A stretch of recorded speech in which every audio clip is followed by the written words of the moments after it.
Bora, turminha! O ERJ 2020, 10 questões discursivas, um aulão, 1 hora gravada especialmente para você. É uma super revisão de toda a química do ensino médio. Assista do início ao fim, deixe seu like, se inscreva no canal, preste atenção na aula, faça comentários. Isso é um super presente. Para você que vai fazer qualquer vestibular, seja da UERJ ou qualquer outro, é uma super revisão. Aproveite, vem comigo!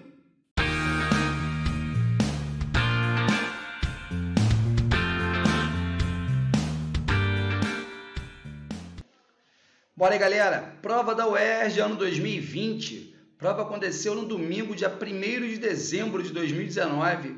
Vamos fazer a resolução da prova inteira, questão 1 até a questão 10. Fique atento do início ao fim, preste atenção em cada detalhe, porque essa prova, conforme já foi anunciado aqui no canal, ela mistura na mesma questão assuntos de química geral ou química inorgânica, físico-química e química orgânica. Portanto, é importante a gente prestar atenção em cada detalhe. Eu costumo comentar que o número de verbos e o número de conjunções indicam o número de subitens que a questão aborda. A prova foi relativamente uma prova tranquila, a prova foi uma prova sem maiores surpresas. Como a UERJ tem mantido esse padrão, nos últimos anos a prova tem se tornado, tanto no exame de qualificação quanto no exame discursivo, mais simples. Portanto, o aluno que vem se preparando, fazendo a prova dos últimos 10 anos, né? Se ele se prepara aí, estamos em 2019, fazendo as provas de 2009 até agora, tem total condição de gabaritar essa prova, porque ela foi uma prova extremamente simples, tá? Extremamente focada, sem pegadinha, sem grandes surpresas. E eu te convido para prestar atenção do início ao fim. Já peço, deixe seu like, no final deixe comentários, diga o que você achou dessa prova, o que você achou dessa resolução. Vamos lá. Questão número 1. Questão número 1, tradicionalmente, é uma questão de química geral. Então, vamos lá. Estudos recentes apontam que 2018 foi o ano em que se registrou a maior emissão de gases de efeito estufa na atmosfera. A tabela a seguir apresenta a fórmula molecular e a fonte de 4 dos principais gases que contribuem para esse fenômeno: CO2, CH4, N2O e O3, né? O dióxido de carbono, metano, o óxido de dinitrogênio e o ozônio. Muito bem, e a principal fonte de obtenção desses gases, né? O CO2, combustíveis fósseis, CH4, agropecuária, o óxido de dinitrogênio, fertilizantes e o ozônio na queima da biomassa. Muito bem, com base na tabela, nomeie o gás correspondente a um composto orgânico e sua respectiva geometria molecular. Indique ainda a fonte do gás que corresponde a um óxido neutro e a fórmula molecular daquele que é uma substância simples. Então, turminha, vamos pensar junto aqui. Primeira coisa, questão não tem surpresa. Portanto, por ser uma questão simples, não se pode deixar ponto algum, décimo algum para trás. Beleza? Uma tabelinha, 4 substâncias e algumas perguntinhas ali a respeito dessa substância. Primeira coisa, vamos olhar na tabela e prestar atenção agora ao que se pede referente a essas substâncias. Por quê? Eu tenho aqui 4 substâncias e observem só, nomeie o gás correspondente a um composto orgânico. Perceba que dessas 4 moléculas, somente uma molécula é um composto da química orgânica. E a gente sabe que a química orgânica é a química dos compostos do carbono. Então, toda molécula orgânica ela vai ter um átomo de carbono. Portanto, eu tenho aqui 2 moléculas com carbono. Esse aqui é o gás carbônico, que é o CO2, que é um óxido na química inorgânica, então a gente sabe que não é um composto orgânico. E temos aqui o CH4. O CH4 é um hidrocarboneto, né? É um composto formado somente por carbono e hidrogênio. E os hidrocarbonetos, eles são a base, eles são o esqueleto, eles são a estrutura fundamental dos compostos orgânicos. Muito bem? Então eu tenho aqui, galerinha, observem só, CH4, se o CH4 ele é um hidrocarboneto, ele é o composto orgânico. Então, o que ele pede é o seguinte, nomeie o gás correspondente a um composto orgânico e sua respectiva geometria molecular. Muito bem, turminha. Aquele ali é o hidrocarboneto mais simples da química orgânica. Só de bater o olho no CH4, você sabe quem ele é. Mas como que a gente sabe a nomenclatura de hidrocarbonetos? Tem as regrinhas, só que basicamente é número de carbonos da molécula, beleza? Então, ó, met, et, prop, but. Esses 4 prefixos você não consegue deduzir pela matemática, pelo seu conhecimento geral, porque eles são prefixos específicos da química orgânica. 1 carbono met, 2 et, 3 prop, 4 but, beleza? Então é isso aqui, ó. 1, 2, 3, 4, met, et, prop, but. A partir do 5, você já conhece esses prefixos, que são os mesmos na geometria. Portanto, ó, CH4, um carbono ligado a 4 hidrogênios. Met, porque é apenas um carbono. O prefixo indicativo de apenas um carbono, met. Como somente realiza ligações simples, o hidrocarboneto que só faz ligação simples é um alcano. Portanto, prefixo met, sufixo ano. Esse composto é o metano, beleza? É o hidrocarboneto mais simples na química orgânica. Aí a questão pede também a geometria molecular.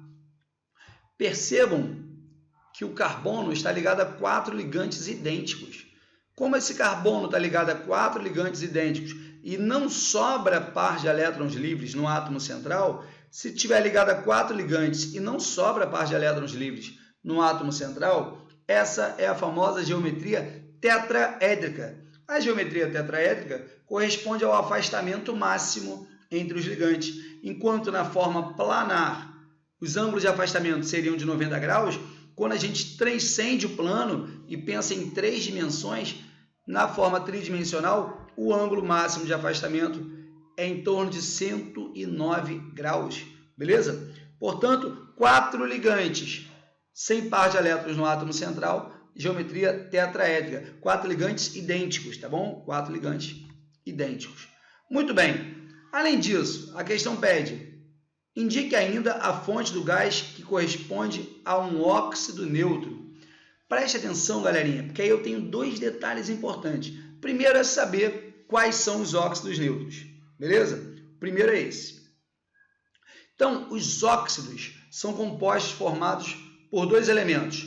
O oxigênio, um tem que ser o oxigênio, e o outro pode ser todos da tabela, com exceção do flúor. Exatamente. Então, a definição de óxido são compostos binários, ou seja, compostos formados por 2 elementos, onde o oxigênio é o mais eletronegativo.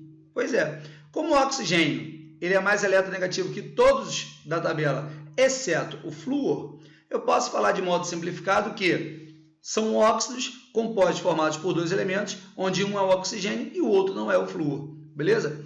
Então, eu tenho aqui ó, o CO2, que é um óxido, e eu tenho o N2O, que é um óxido. Esses são os 2 óxidos na questão.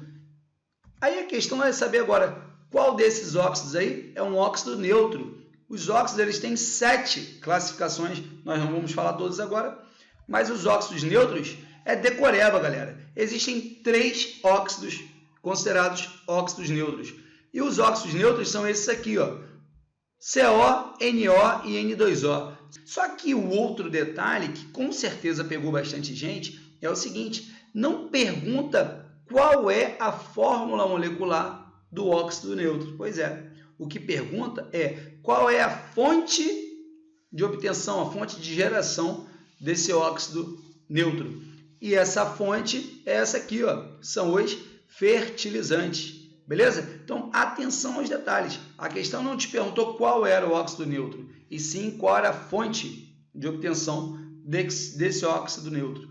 Por fim, uma questão extremamente simples no final: fórmula molecular da substância simples. Turminha, substância simples, o que é substância simples? Substância simples é aquela formada por apenas um elemento, beleza? Então, ó, H2, O2, N2, O3 são substâncias simples. Percebam que não tem apenas um átomo, beleza? Tem apenas um elemento químico. Então, dentre as substâncias da tabela, a substância simples é o O3, é o gás ozônio. E dessa vez pede a fórmula molecular e não a fonte. Portanto, a fórmula molecular seria O3. Beleza? Questão bem tranquila. Essa foi a questão número 1. Percebam que em cada questão são várias perguntas. Na questão número 2, o enunciado é o seguinte: além do agente patogênico e de antibióticos, as vacinas apresentam em sua composição um conservante e substâncias que contribuem com a proteção do organismo contra doenças. Dentre essas substâncias estão o metanal, o hidróxido de alumínio, e o glutamato monossódico. Observe abaixo a forma estrutural do glutamato monossódico e de um conservante presente frequentemente em vacinas. Portanto, vocês têm aí, turminha, ó, duas estruturas orgânicas, né? A da esquerda, o glutamato monossódico, e a da direita, o conservante. Uma pausa para a água rapidinho. Agora vamos lá. Escreva a fórmula estrutural do metanal, o tipo de isomeria espacial do glutamato, a fórmula molecular da base inorgânica e o número de carbonos sp2 do conservante. Então, ó, são 4 perguntas. Fórmula molecular do metanal, tipo de isomeria do glutamato, fórmula molecular da base e número de carbonos com hibridação sp2. Turminha, preste atenção que não vem A, B, C, D. Você tem que enxergar essas perguntas. E se você não perceber, são 4 perguntas. Se você não perceber uma delas, 25% da questão vai embora. Cada questão vale 2 pontos. Então, meio ponto vai embora se você não perceber. Então, a fórmula estrutural do metanal é a primeira pergunta feita. Beleza? E aí, turminha? Metanal. Metanal. Que função orgânica é essa, né? Então, a gente tem que lembrar as funções da química orgânica. Beleza? Não vou revisar todas, apenas lembrar que aldeído e cetona são funções bem parecidas, tá? Aldeído e cetona se caracterizam pela C-dupla-O, que é a presença do grupo que a gente vai chamar de carbonila. Se essa carbonila estiver no final, aldeído. Mais uma vez, ó, carbonila no final, aldeído. Beleza? Se a carbonila for um carbono secundário, ou seja, não estiver na extremidade, será uma cetona. Então, galera, metanal. Metanal, se só tem um carbono, esse carbono é da extremidade, porque ele é o carbono único, beleza? Vale lembrar que uma cetona tem que ter no mínimo 3 carbonos, que aí a carbonila vai estar no carbono do meio.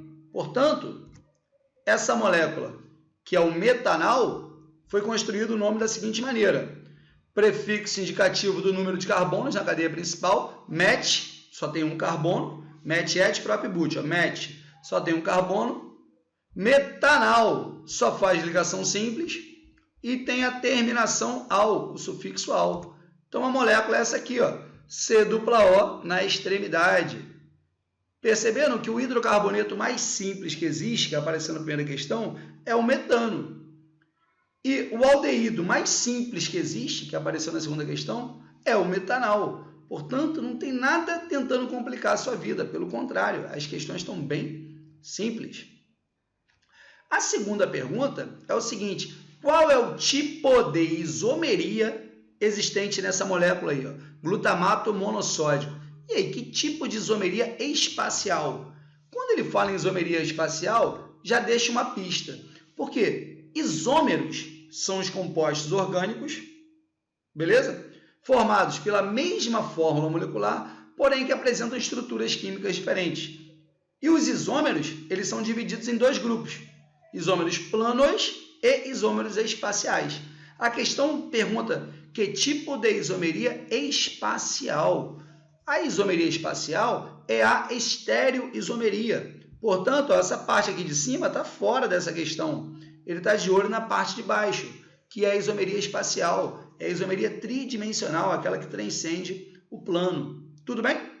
E a isomeria espacial, notícia boa, é o seguinte: só existem 2 tipos. Ou é geométrica ou é óptica. A isomeria geométrica a gente costuma chamar de isomeria do tipo cis-trans. E a isomeria óptica é aquela que depende do carbono quiral. Muito bem? Beleza. Vamos lembrar o que é a isomeria cis-trans. A isomeria cis-trans, ela se dá da seguinte maneira, turma.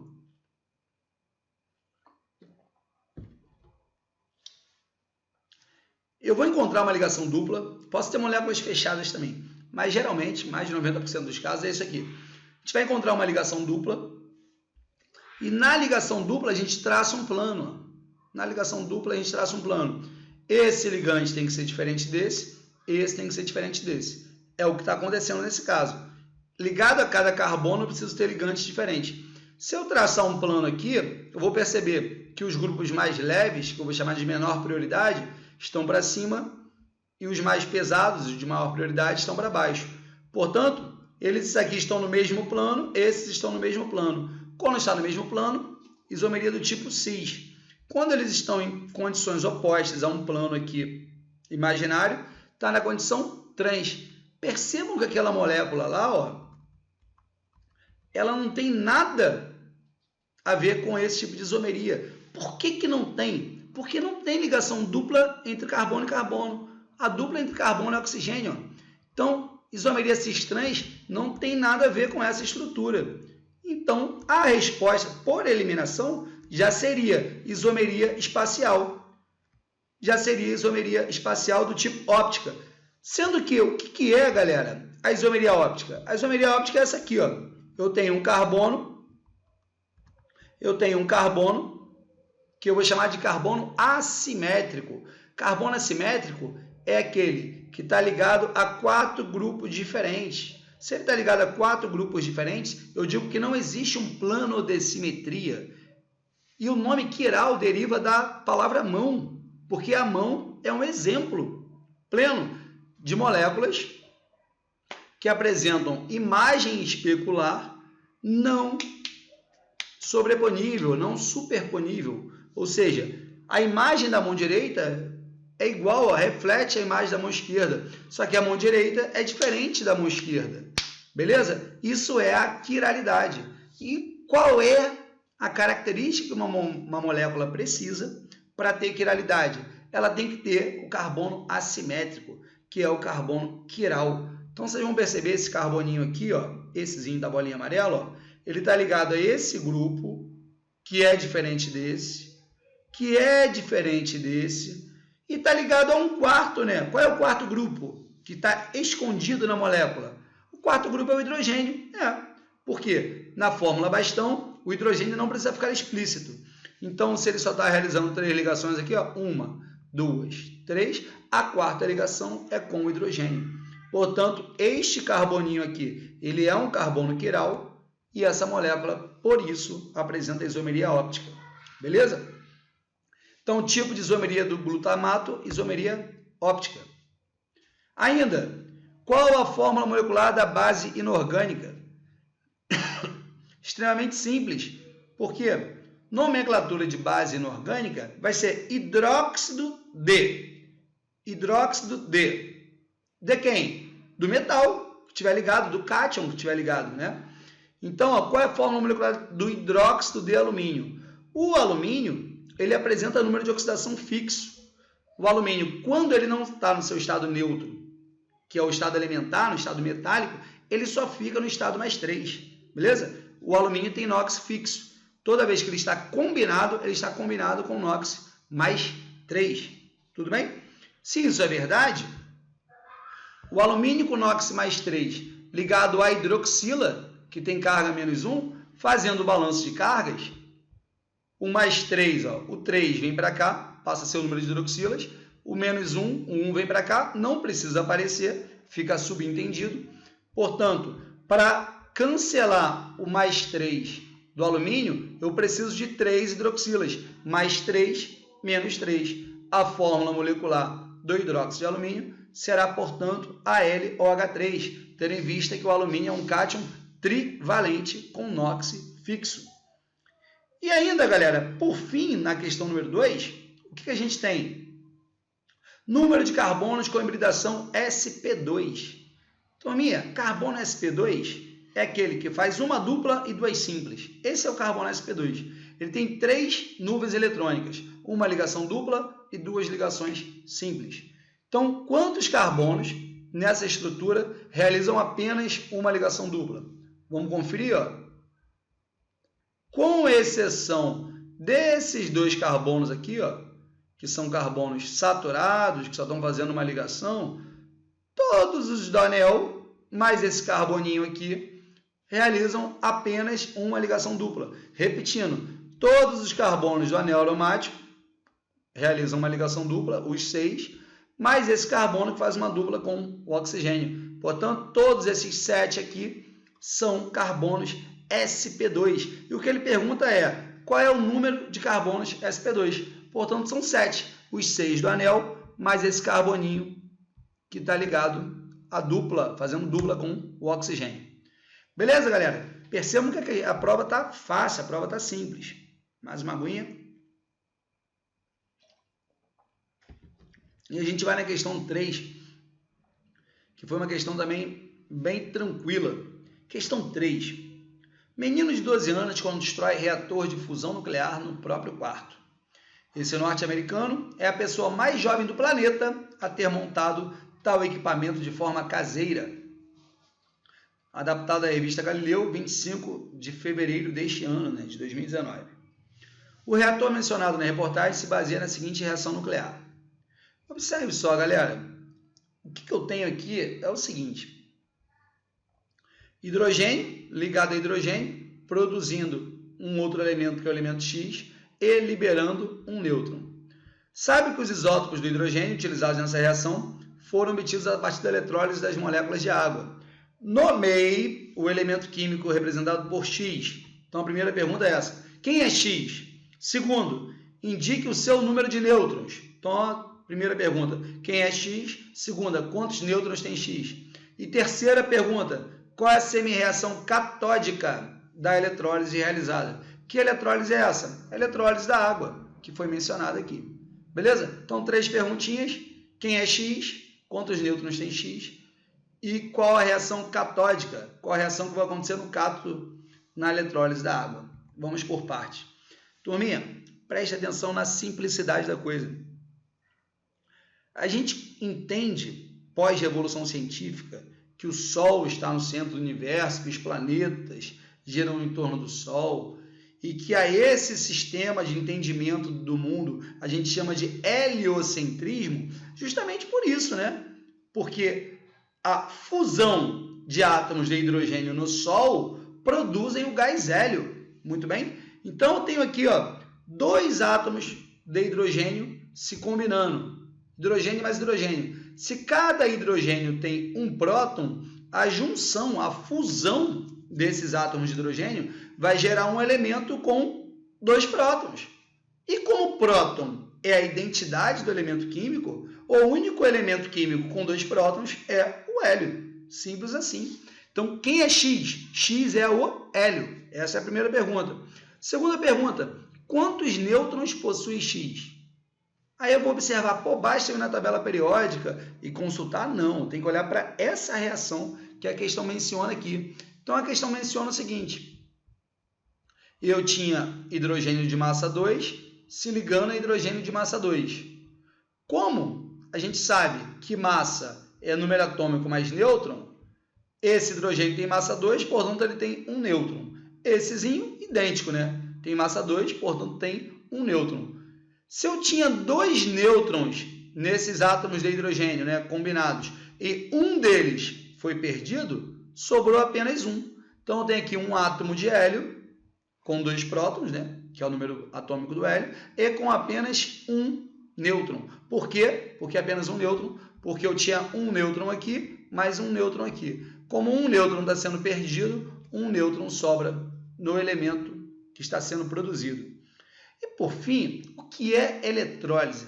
Eletrólise é quebra por elétrons. É uma reação forçada. Eu passo corrente elétrica para promover uma reação que seria considerada uma reação não espontânea. Muito bem?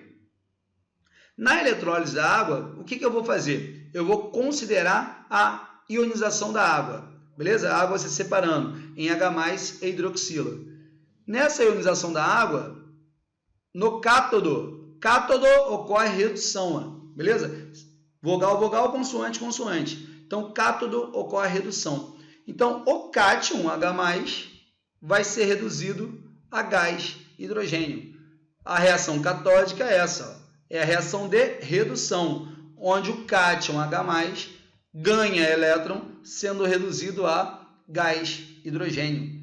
Essa aí, portanto, é a reação catódica.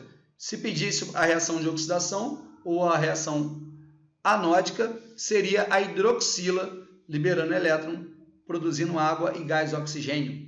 Muito bem? Portanto, a reação global, que não é mencionada, é essa. A partir da água, vai produzir no cátodo gás hidrogênio e no ânodo gás oxigênio. Muito bem. Questão número 4. A questão número 4 é uma questão bem legal que vai tratar de termoquímica e de funções orgânicas. A prova da UERJ, isso já foi falado, galerinha. Cada questão mistura química geral e química inorgânica, físico-química e químico-orgânica.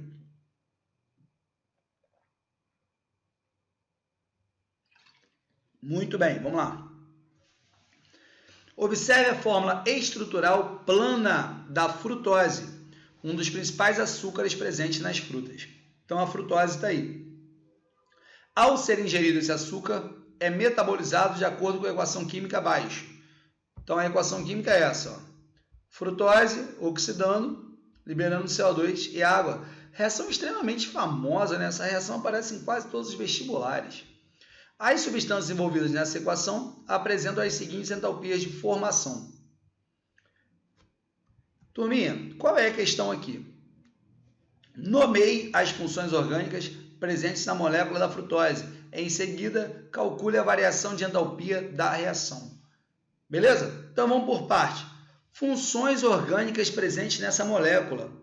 A molécula é essa aí. Olha que facilidade. Não tem pegadinha, não tem invenção aqui. Ah, o que eu vou pensar? Não tem pegadinha. Eu tenho aqui, ó, hidroxilas ligadas a carbonos saturados. Hidroxila ligada a carbono saturado, a gente já sabe que função é essa, né? Você já sabe. E eu tenho aqui uma carbonila, C-O. Aqui não tem oxigênio, aqui não tem oxigênio. Então, eu tenho apenas aqui uma carbonila e essa carbonila não está na extremidade. Então, o que eu sei, turminha? Carbonila fora da extremidade, C-O, sendo esse carbono aqui um carbono secundário, ó, aqui é carbono, aqui é carbono. Portanto, esse carbono está ligado a dois carbonos e faz dupla com oxigênio. Isso é uma cetona. E esse monte de hidroxila caracteriza a função álcool, tendo em vista que essas hidroxilas estão ligadas a carbono saturado.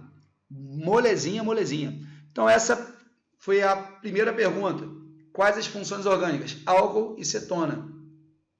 E a segunda pergunta, galera, qual é a questão? ΔH, calcular o ΔH. A resposta já está ali, eu já organizei aqui, mas eu queria que você se recordasse de uma coisa.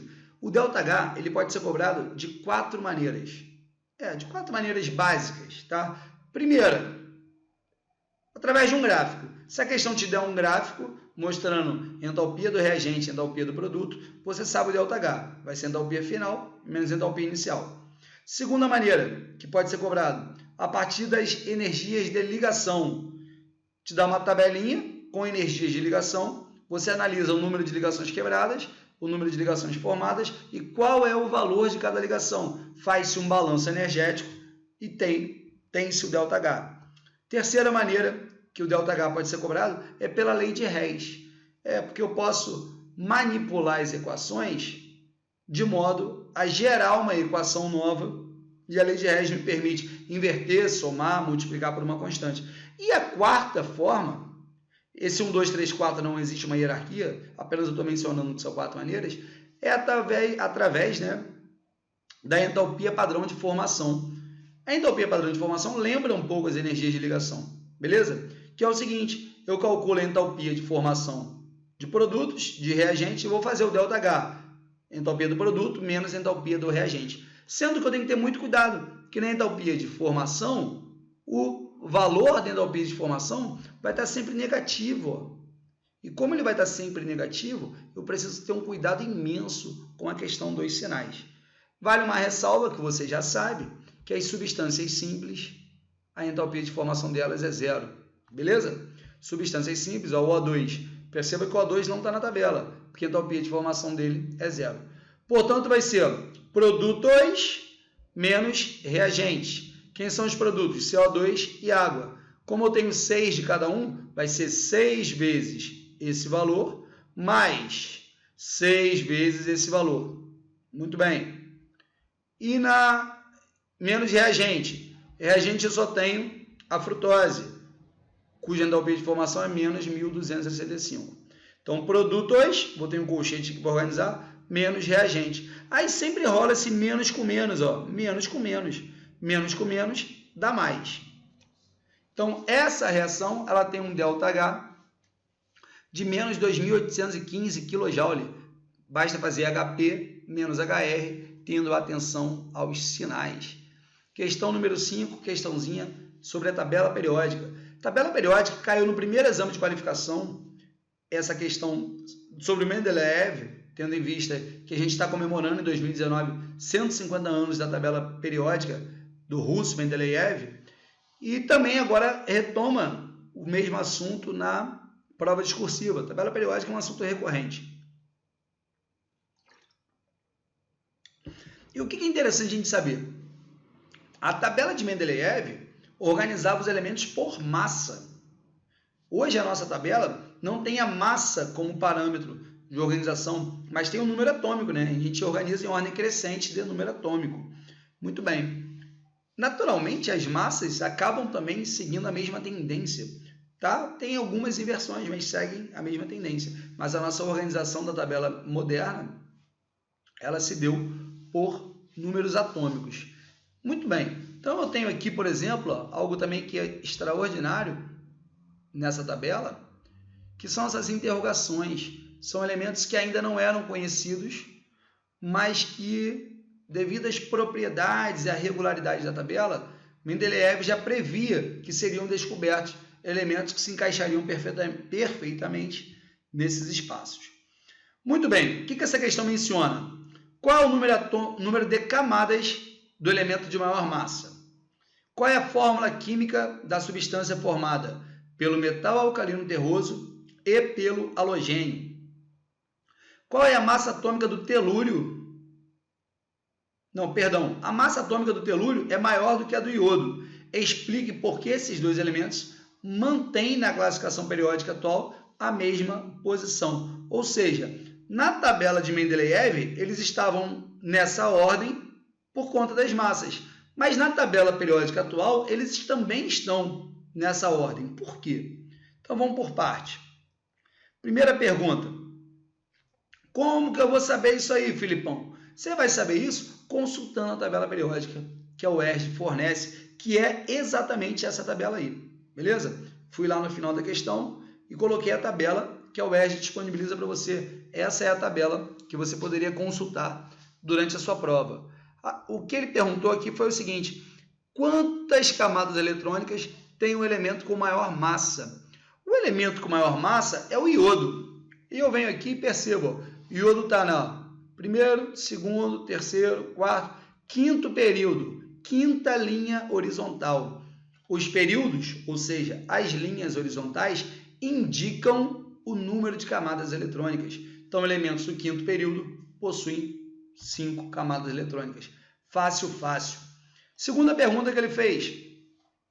Qual a fórmula molecular do composto formado pelo metal alcalino terroso e pelo halogênio? O metal alcalino terroso mencionado aí nessa tabelinha é o estrôncio, é esse carinha aqui.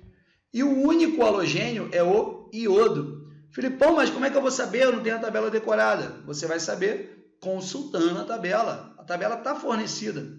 Então, os metais alcalinos terrosos são família 2. Você tem que saber o nome das 5 famílias da tabela, cujo nome é mencionado em prova. São as 2 primeiras, metais alcalinos e metais alcalinos terrosos, e as 3 últimas, calcogênios, halogênios e gases nobres.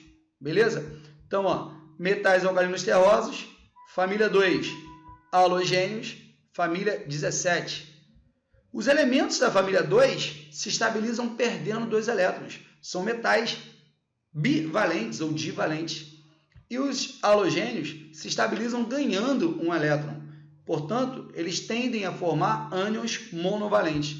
Como esse carinha quer perder 2 elétrons e esse só pode ganhar 1, para que o estrôncio possa perder 2 elétrons para o iodo, são necessários 2 átomos de iodo. Para isso, basta a gente fazer o balanço de cargas, né? Quando esses números são diferentes, o NOx de um passa a ser o índice do outro. O 2 do estrôncio vem para o iodo, o 1 do iodo vem para o estrôncio. Então, ó, iodeto de estrôncio, SR2, bem tranquilo. Questão número 6. Questão número 6 vai abordar NOx, né, número de oxidação, a ideia de oxidante de redutor, e estequiometria, tratando sobre grau de pureza. Vamos lá, ó, vamos avançar. Tranquilinha essa questão também. Uma amostra impura, então ele já está falando o seguinte, tem 200 gramas ali de óxido de arsênio, mas não são 200 gramas somente de óxido de arsênio. Tem a massa pura e a massa impura, beleza? Então, desses 200 gramas aí, a impureza misturada.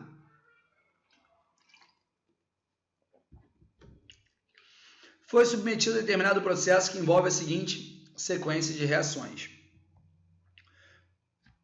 Após as reações químicas, observou-se a formação de 50 gramas de arsênio. Indica o agente redutor da reação, a polaridade da molécula, AsH3, e calcule o grau de pureza do óxido de arsênio da questão. Então, 3 perguntas. Agente redutor da reação 1, polaridade do AsH3 e grau de pureza do óxido de arsênio. Galerinha, muita atenção às perguntas que são feitas. Dessa vez foram 3, a gente não pode deixar nenhuma pergunta para trás. Tá? As perguntas elas não vêm divididas por subtópicos. Então, se você se distrair, você perde ponto. Percebam o seguinte, galera. Vamos lá. O número de oxidação é bem simples. Eu tenho zinco isolado aqui. Ó. Olha o zinco isoladinho aqui. Beleza? Qualquer elemento isolado, se ele não tiver uma carga explícita, ele está na forma neutra ou elementar. Muito bem. Um metal, no seu estado neutro ou elementar, ele tem número de oxidação 0. Já aqui, ó, o zinco tem número de oxidação 2+. Basta olhar para o zinco. Ó. O zinco saiu de 0 para 2+. Se o zinco saiu de 0 para 2+, eu vou falar que o NOx dele aumentou. Saiu de 0 para 2+, o NOx aumentou. E qual é a dica? Aumentou, oxidou. Aumentou, oxidou. Ou. Então, o que eu vou perceber? Saiu de 0 para 2+, aumentou. Se aumentou, oxidou. Aí, turminha, o que a gente tem que estar ligado? Ó? O cara que sofre oxidação, ele é chamado de agente redutor. Pô, Felipão, tá errado? Não, claro que não tá. Porque o cara que sofre oxidação, ele está perdendo elétron. E alguém vai ganhar esse elétron. Quem ganhar esse elétron vai sofrer redução. Portanto, quem sofre oxidação provoca a redução. E por isso, quem sofre oxidação é chamado de agente redutor. Beleza? Quem vai sofrer a redução vai ser o arsênio. Mas a questão nem está mencionando nada do arsênio. Acabou. Zinco oxidou, portanto, ele é agente redutor. Muito bem. E percebam o seguinte, você já sabe decorada as características da amônia, né? Do NH3. Você sabe disso. Que a amônia tem o nitrogênio como elemento central, que esse nitrogênio se liga a 3 hidrogênios e que sobra um parzinho de elétrons aqui, ó. Se eu tirar o nitrogênio e colocar o arsênio, eles não estão na mesma família? Se eles estão na mesma família, a geometria molecular vai ser a mesma. As tendências de polaridade serão as mesmas. Eu tenho diferenças de eletronegatividade, portanto, a magnitude da polaridade vai ser diferente, mas o princípio vai ser o mesmo. Por quê? Porque quando sobra um par de elétrons livres no átomo central, isso gera uma polaridade na molécula. Isso aqui é um sítio ativo para a realização de ligações químicas. Então, moléculas com pares de elétrons livres no átomo central, ligados a outros ligantes aí, eu vou falar que são moléculas polares. Assim como a amônia, que é o NH3, é uma molécula polar, beleza? Se eu trocar a amônia por fósforo, vai continuar sendo polar. Se eu trocar o nitrogênio, pelo arsênio, vai continuar sendo uma molécula polar, por conta desse par de elétrons livres no átomo central. Vamos avançar. E a terceira pergunta feita é o grau de pureza desse composto aqui. Por quê? Ele usou 200 gramas desse cara e só produziu 50 gramas desse aqui. Ele usou 200 desse aqui e só produziu 50 desse. Eu tenho aqui uma questão de estequiometria com reações sucessivas. O que é uma estequiometria com reações sucessivas? A reação 1 produz esse composto aqui que é um intermediário, 2ASH3. Então, ele é produzido na primeira etapa e consumido na segunda etapa. Como esse número de mols aqui é igual a esse, eu posso, então, já relacionar direto, já que esses números de mols aqui, 2ASH3, eu posso relacionar direto esses aqui. Um desse está para 2 desse. A reação é de 1 para 2 em relação à substância mencionada. Aí eu faço uma conta simples. Vou na tabela periódica e observo. A massa do arsênio é 75. A massa do oxigênio é 16. Então, 75 vezes 2, 16 vezes 3, dá 198. Cada 1 mol desse tem 198 gramas. E deveria, caso a reação fosse com 100% de rendimento e 100% de pureza, 1 mol desse iria produzir 2 mol de arsênio. Ou seja, 1 mol desse, que é 198, iria produzir 2 mol de arsênio, que seria 2 vezes 75, 150. Beleza? 1 para 2, 198 para 150. Como a questão diz que usou 200 gramas, usou um pouquinho mais do que 198, né? Então, daria um pouquinho mais do que 150. Daria 151,11. Beleza. Aí você pensa, se fosse 100% puro. Mas não é 100% puro. Por que não é? Essa quantidade seria o rendimento teórico para 100%. Mas na prática, só produziu 50 gramas.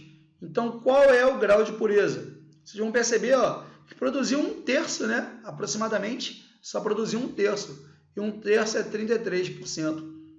Tá? Pode fazer a conta que vai dar exatamente. Tranquilinho? Então, repetindo, o grau de pureza aqui foi perguntado da seguinte maneira. Percebemos que o rendimento teórico daria 151,51, só que o rendimento real deu 50. 50 está para um grau de pureza desconhecido e esse rendimento teórico está para 100%. Questão número 7. Não gosto muito de eleger questões fáceis e difíceis, mas ela aí seria candidatíssima à questão mais fácil da prova, tá? Candidatíssima. Depois você deixa seus comentários se você também concorda comigo nessa. Mas por que, Felipe? Observa só, a questão, ela pergunta qual é o nome do sal formado. Gente, olha quem é o sal formado. Olha quem é. E qual é o tipo de ligação desse sal? NaCl, perguntando qual é o nome dele e qual é o tipo de ligação. Pergunta também qual é a DDP, qual é a diferença de potencial de uma pilha formada aqui, através desses potenciais aqui. Então, vamos avançar. Se eu tenho NaCl, NaCl é o sal mais famoso do mundo. Ele é o sal de cozinha. E a gente sabe que o sal de cozinha é o cloreto de sódio. Não tem nem muito o que inventar. Beleza?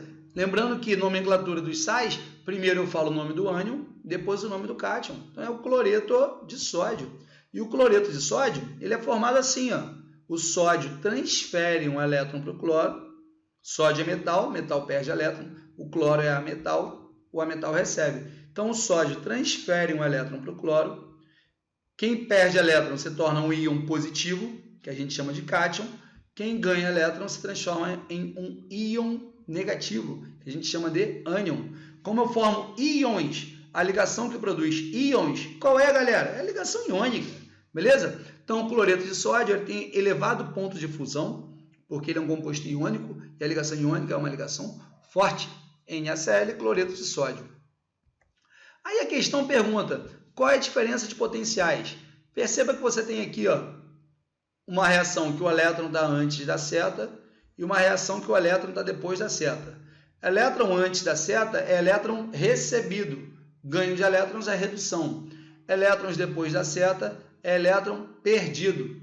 eletro depois da seta é uma oxidação. Portanto, quando eu comparo redução, redução ou oxidação, oxidação, basta observar qual é a diferença entre os potenciais. Quando uma equação está na forma de oxidação e outra está na forma de redução, e a gente sabe que essa reação acontece, eu somo os potenciais, que aí vai ser o potencial de redução da equação 1 com o potencial de oxidação da equação 2. Beleza? Então, somando esses potenciais, dá mais 2,48. Pô, Felipe, eu não entendi muito bem essa história que você falou. Se eu pego a equação de cima aqui, ó, e inverto ela, eu vou ter dois potenciais de oxidação. Aí eu teria que subtrair o maior menos o menor. Beleza?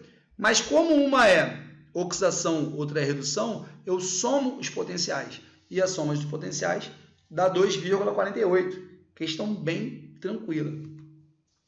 Essa questãozinha, galera, é uma questão interessante. Talvez fosse uma das questões que mais fizesse pensar nessa prova. Ainda que também seja uma questão relativamente tranquila, mas ela te leva aí a pensar um pouquinho, fazer uma continha, tá? Chamar alguma questão de difícil nessa prova é exagero, mas talvez essa tenha sido a menos fácil. Vamos lá. A questão fala da naftalina. Naftalina é um produto comercial utilizado para repelir traças e baratas de residências. Vai obedecer a esse processo de equilíbrio aqui, ó. C10H8 sólido, C10H8 gasoso. Percebam que a fórmula é a mesma, apenas muda o estado físico. Considere a apresentação da naftalina comumente vendida em mercados, sob a forma de pequenas esferas, cada uma com massa 256 miligramas. Galera, bolinha de naftalina todo mundo já viu, né? São aquelas bolinhas branquinhas e que, ó, percebam que é um sólido que libera um cheirinho, né? E esse cheiro aí que ele libera vai servir para repelir traças e baratas, conforme a questão menciona. Se eu tenho um sólido liberando um gásinho que tem cheiro, que tipo de processo vai rolar? É isso que a questão está perguntando. Qual é a mudança de estado físico que ocorre com o naftaleno? O naftaleno é a estrutura química da naftalina. Qual é a forma estrutural do naftaleno? E agora que é o probleminha aí, ó. Qual é o número de esferas de naftalina necessárias para atingir o equilíbrio químico? A questão diz que a constante de equilíbrio é 4 vezes 10 elevado a menos 6. Isso na pressão de uma atmosfera e a temperatura ambiente. Turminha, vamos lá. Quando um sólido vai direto ao estado do vapor, sólido passando direto para o estado do vapor, o nome disso é sublimação. O contrário também é sublimação. Alguns livros chamam de ressublimação. Então, a passagem direta do estado sólido para o estado do vapor é chamada de sublimação. E o que acontece com a naftalina é isso. A naftalina sublima. Ela passa direto do estado sólido para o estado gasoso. A fórmula estrutural é essa aqui, ó. Eu tenho 2 carbonos terciários, que estão aqui na hora que condensa, né, esses anéis aromáticos, e eu tenho 8 carbonos secundários, que são esses carboninhos aqui. Beleza? Portanto, a fórmula é C10H8. Por que C10H8? Porque aqui, ó, nesse e nesse não tem hidrogênio. Nos demais eu tenho hidrogênio. Então, 1, 2, 3, 4. 1, 2, 3, 4. Portanto, eu tenho 8 átomos de hidrogênio. E o probleminha é esse aqui, galera. Vamos pensar comigo agora a parte quantitativa, tá? Que eu já desenvolvi aqui para a gente pensar junto. Ó. Kc não é produto sobre reagente? Beleza? A gente sabe disso. Constante de equilíbrio vai dividir o membro do lado direito pelo membro do lado esquerdo. Membro do lado direito eu chamo de produto, membro do lado esquerdo eu chamo de reagente. Produto sobre reagente. Só que o reagente está no estado sólido. E o estado sólido não entra no cálculo da constante. Estado sólido não entra no Kc. Beleza? O Kp só entra gás e o Kc não entra sólido. Beleza? Isso você sabe. Então, ó, quem é o Kc? Vai ser só o produto. Seria produto sobre reagente, mas o reagente eu não vou colocar. Então, o Kc vai ser concentração de C10H8 no estado gasoso, que é 4 vezes 10 a menos 6 mol por litro. Muito bem? Tranquilo? Aí eu vou calcular a massa molar. A massa do carbono é 12, a massa do hidrogênio é 1. Então, 10 vezes 12, 120. 8 vezes 1, 8. Portanto, a massa molar do naftaleno é 128 gramas por mol. Se cada mol tem 128 gramas, essa quantidade aqui, ó, 4 vezes 10 a menos 6 mol, vai ter qual massa? 128 vezes 4 dá 512. E esse 10 a menos 6 gramas, eu posso pensar como 10 a menos 3 miligramas. Quando eu passo de grama para miligrama, eu multiplico por 1000. 512 vezes 10 a menos 3 miligramas. Não preciso colocar em notação científica ainda, porque a gente ainda está desenvolvendo a questão. Beleza? Observem só, eu estou passando de mol por litro, tá? Da unidade de mol por litro, para a unidade de massa. Porque eu tenho aqui, ó, que cada esfera tem 256 miligramas. Muito bem. Então, eu tenho 512 vezes 10 a menos 3 miligramas em cada litro.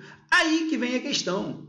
A questão diz, ó, calcule o número de esferas de naftalina necessárias para atingir o equilíbrio químico no interior de um armário com 2 metros cúbicos de volume.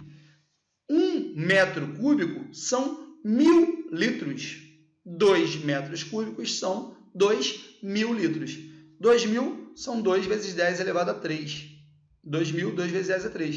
Então, eu fazendo a multiplicação cruzada, massa vezes 1 dá massa. 512 vezes 10 a menos 3 vezes 2 vezes 10 a 3, ó, 10 a 3 com 10 a menos 3 cancela, 512 vezes 2 dá 1024. Então, eu vou precisar de 1024 miligramas de naftalina para atingir esse equilíbrio. Como cada esfera tem 256, 1024 dividido por 256 dá exatamente 4 esferas. Beleza? Se você quiser, agora você tira um print aí e refaz essa conta, beleza? Pode fazer por outro caminho também. Geralmente as questões têm caminhos diferentes para a gente resolver, né? Não tem certo e errado. Eu curto muito usar base 10. Eu prefiro base 10 do que vírgula, respeitando quem pense diferente. Questão número 9. Questão número 9 vai falar sobre reação orgânica. Uma reação também, sim, bem esperada, né? Para uma prova de segunda fase.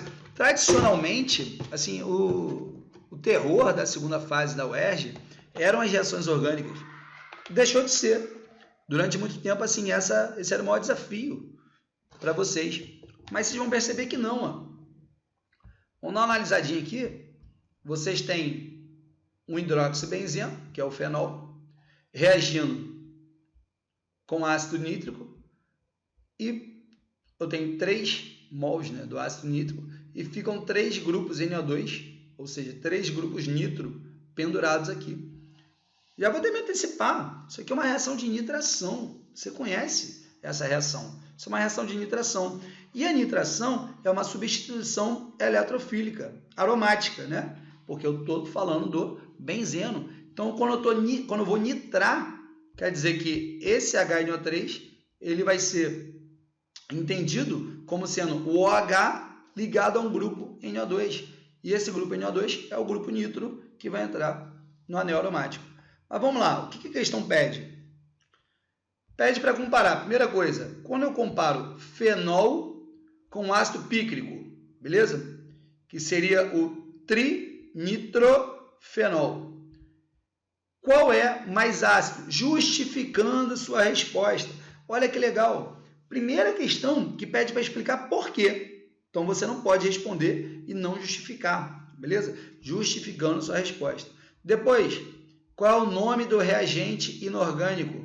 Como é que se chama esse cara aqui? Famosão, né? E, por fim, qual é o tipo de reação? Classifica a reação quanto ao mecanismo. Turminha, o grupo nitro, o grupo NO2, ele é um puxador de elétron fortíssimo. Ele puxa muito elétron. E os grupos que puxam elétrons, eles aumentam a acidez dos compostos. Então, se eu tenho 3 grupos puxadores de elétrons aqui, ó, o trinitrofenol, que é o ácido pícrico, ele vai ser muito mais ácido do que o fenol. Muito mais. Isso aqui eu vou colocar só como ilustração, você não era obrigado a saber, mas ó, o pKa ele é um indicativo do grau de acidez. Quanto menor o pKa, mais ácido é o composto. E o pKa do trinitrofenol ele vai ser 0,38. Beleza? Enquanto o pKa do fenol é em torno de 10, né? É 9,9, 9,95. Então, quem é o reagente inorgânico? É o ácido nítrico, galera. É o ácido nítrico, tá? Eu posso saber esse nome dele de algumas maneiras.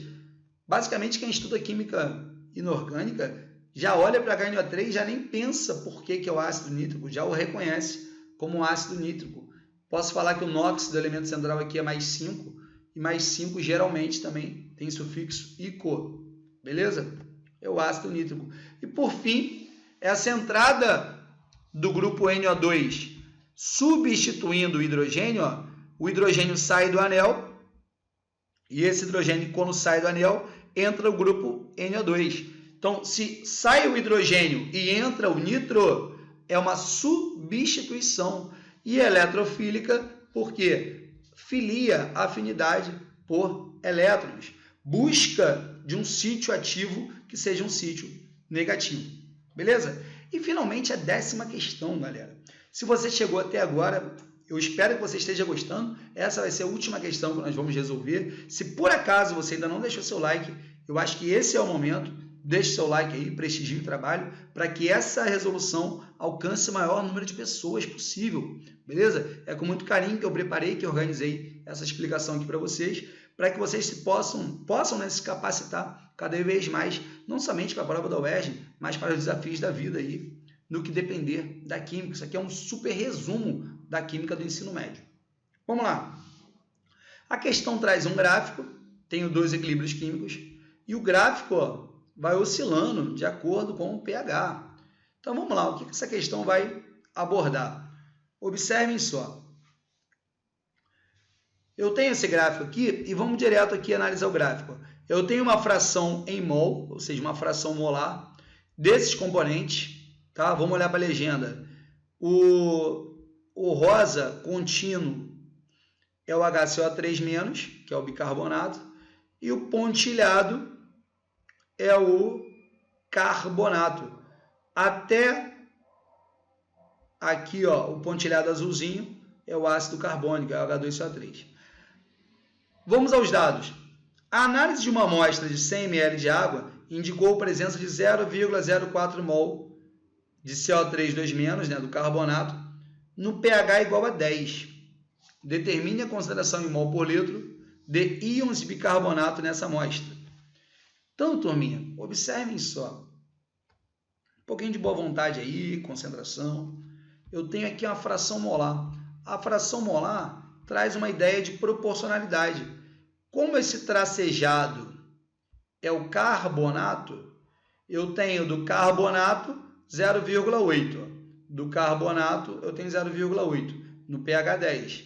Já a linha contínua é do bicarbonato.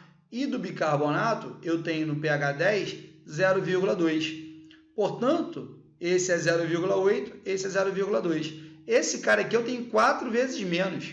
Esse aqui eu tenho 4 vezes mais. Tá? Basta a referência do que eu for ver.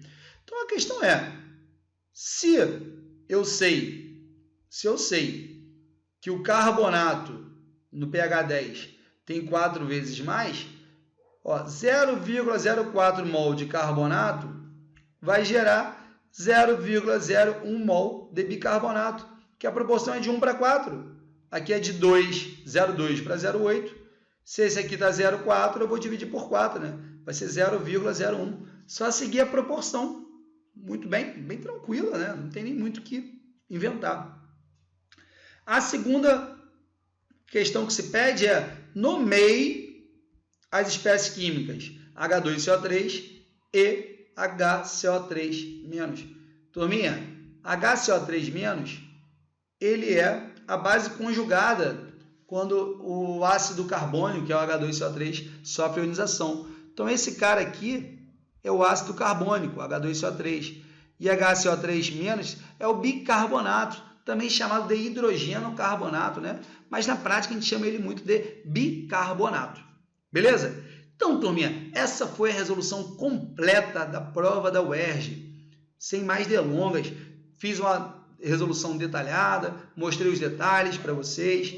Vocês perceberam a diversidade de temas que a prova aborda. Essa é uma super revisão da Química do ensino médio. Eu espero que você tenha gostado. Se você assistiu até aqui, é porque você prestigiou o trabalho e eu fico feliz pelo seu empenho, pela sua dedicação. Depois você coloca nos seus comentários se você achou essa prova fácil, difícil, o que você achou da resolução. Se teve alguma parte da resolução que você não tenha compreendido bem, que eu vou ter o maior prazer de responder os seus comentários. Tá bom? Bons estudos, fique comigo e até a próxima resolução. Um beijão!